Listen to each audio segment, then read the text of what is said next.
Okay, so let's see some examples of writing functions in C. And here I have a program that defines a couple of integers, an array, and then it prints those values out. So this should all be pretty much review. So let's compile this and run it. And they print out. Great. So let's make our program a little friendlier, and we're going to have it say hello. Now hello is a function that we're going to have to write.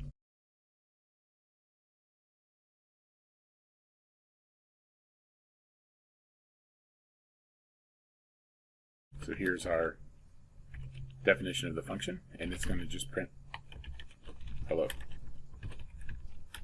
if I can spell it right. So the void there just means that there's no return type.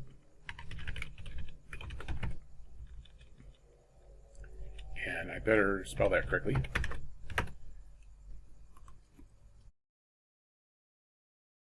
So when I compile, notice I get this implicit declaration of function say hello. And then it says conflicting types for say hello. And the reason is it saw this function, and C, whether this is helpful or unhelpful, I guess just depends on your perspective, but I think it sort of unhelpfully assumes what the function signature is going to be. And then when it actually sees the definition, it didn't match what it was expecting. So what you have to do in C is you have to declare your function before you actually use it. So the way to do that is to have the function signature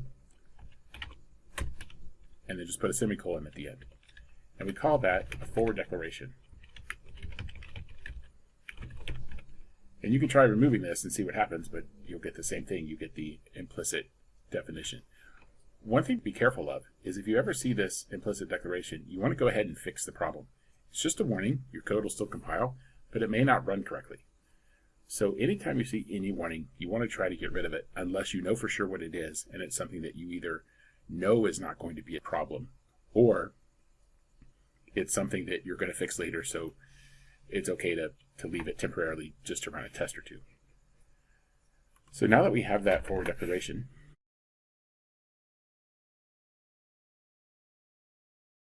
notice it did work without the declaration. When we compile, we don't have any warnings now, and we say hello.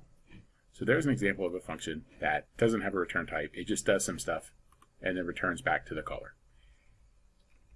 Now we're going to use functions as a form of abstraction. So what does say hello do? I don't know. It's going to do a bunch of stuff. All my main method cares about is that say hello is going to go off, do its thing, and it's going to return back to me. Whatever it does doesn't really matter to me. Now another kind of function I can write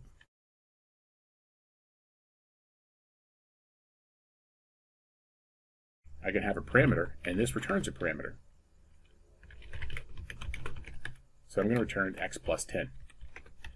Now what's happening here is we're returning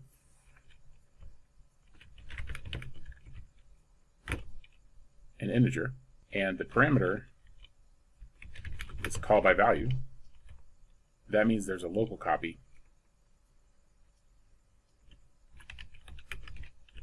in the function, but it doesn't modify the caller at all. If I come back up here, I've said hello. Well, let's say hello first. I'm going to call add 10.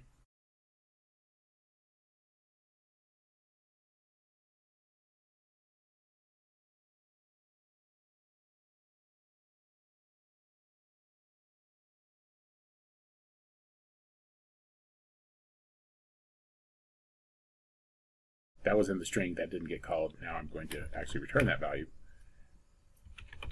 So this printf statement is actually going to call add 10a and add 10b, and whatever that result is, it's going to put in the output string here. And I'm going to print a and b once we're done, just to show that nothing actually changed. Again, implicit declaration of function add 10. So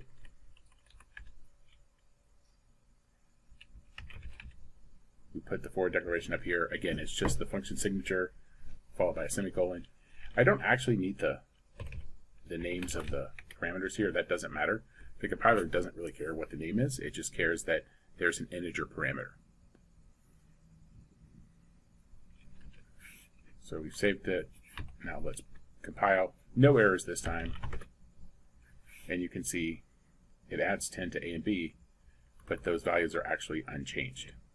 So suppose we do want to change the values.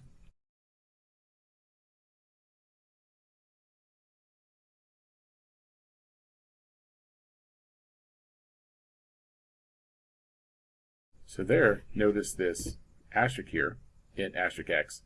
That indicates that we're passing a pointer to that parameter. So think of it as a reference. It's similar. We'll talk about pointers later. But here, this basically it's going to be similar to call by reference. Technically, it's call by address.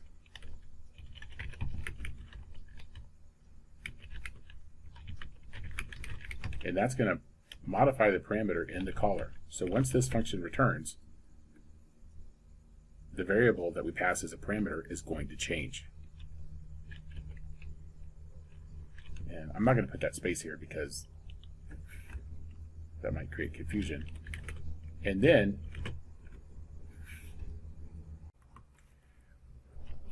inside the function, I'll say x is equal to, or asterisk x is equal to asterisk x plus 20. I want to go ahead and add the for declaration. Here again, it doesn't care about the name, but it does care about that asterisk because that indicates that it's actually a pointer. And then let's actually call this.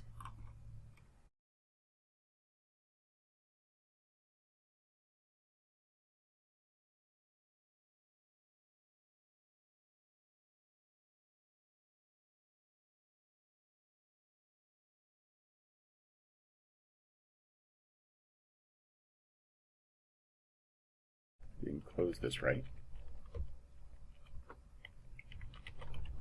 And to say that we want to change the parameter, we're going to put an ampersand in front of it. And that's the reference operator in C that says this is something that can be changed. So think of it, at this part we're referencing B to say that we want to be able to change it. And then in the function we're dereferencing it with the asterisk.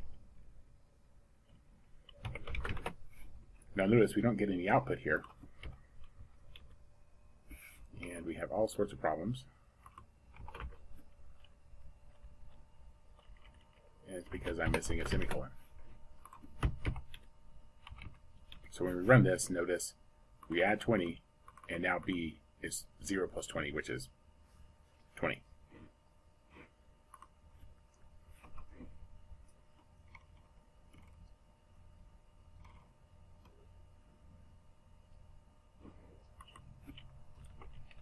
Now if we call add 10 again, I'll just copy those two lines.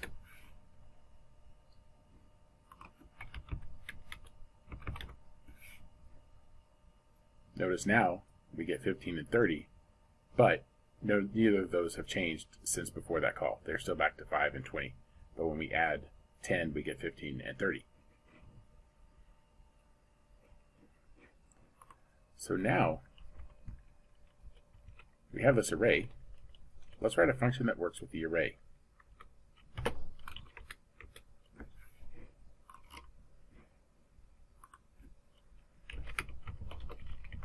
We're going to write a function that's going to add an array.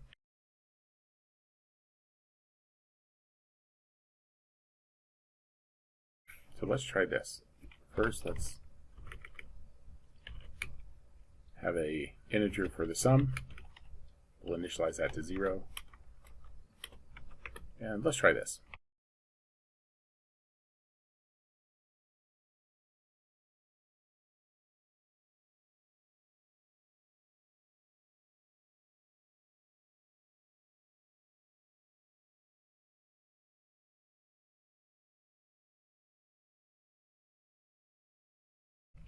And we'll return the sum.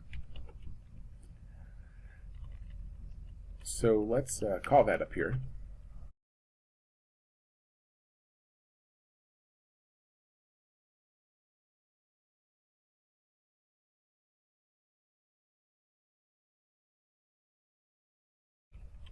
or actually that's going to be equal to something.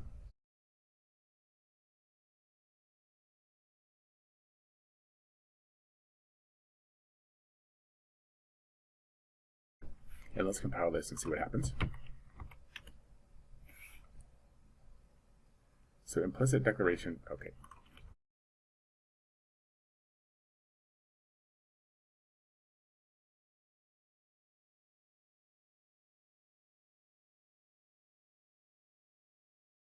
Now I know exactly what that one means. I'm missing a semicolon. So I get a warning. Let's see what happens when we ignore this kind of warning. So the sum of the array is 36. 1, 2, 3, 4, 5, 6, 7, 8. I think if we add those up, that seems right. Okay, good. So my program works, right? Oh, there was a warning.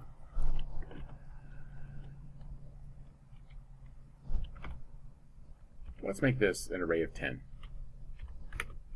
Okay. No big change anywhere. I'm going to still ignore that warning. And I get 36. Now that should seem odd to you because that's what it was when it was 1 through 8. Now it's 1 through 10 and it's still telling me it's 36. And what's going on here, notice the warning. Size of an array function parameter will return size of an int pointer. It doesn't return the size of the array. This actually isn't treated like an array. I don't know what the length is. So I'm going to need to add an array parameter. Now you may say, well, why don't we just use the symbolic constant? The problem there is, what if I want to print another array? So if that array is a different size, it's not going to work. So I'm going to use the size of the array, or have the size of the array as a parameter.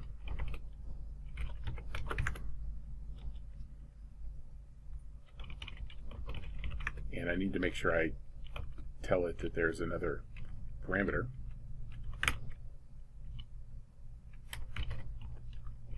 And I need to add that parameter.